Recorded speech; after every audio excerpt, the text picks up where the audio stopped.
हो power star, हम बानी रेडी का तू बनो भतार। सलोनी श्रेया ने एक पवन सिंह पावर स्टार पे गाना गाया था और इस गाने को लेकर भोजपुरी जगत में काफ़ी बवाल हो चुकी हैं, जो कि बिहार की सलोनी श्रेया पवन सिंह के गांव की आरा की ही रहने वाली है, जिन्होंने पवन सिंह पावर स्टार को अपने पति बनाने के लिए उनके पास वो तो राजपूत हैं, आप अन्य जाति से हैं, कैसे शादी होगा? वो अपने पति बनाने के लिए उनके पास संदेश भेजा है किसी चैनल के माध्यम से, और सलोनी श्रेया ने बताया कि मैं कुछ भी नहीं, पवन सिंह पावर स्टार से मिलके अपनी जो भी बातों को बात है। सलोनी श्रेया की एज 16 से 17 साल की हो रही है, लेकिन पवन सिंह पावर स्टार से शादी करने की दिमाग में चिंता जताई हुई है, जो कि पवन सिंह पावर स्टार 35 से 40 वर्ष के बीच में है, लेकिन Pawan Singh power star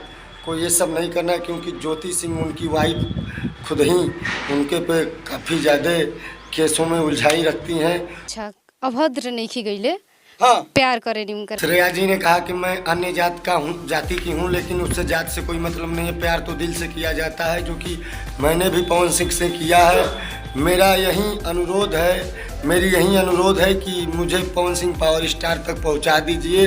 I hope कि ये हमारी वीडियो अच्छी लगी हो। तो वीडियो को लाइक, शेयर और चैनल को सब्सक्राइब जरूर कीजिएगा।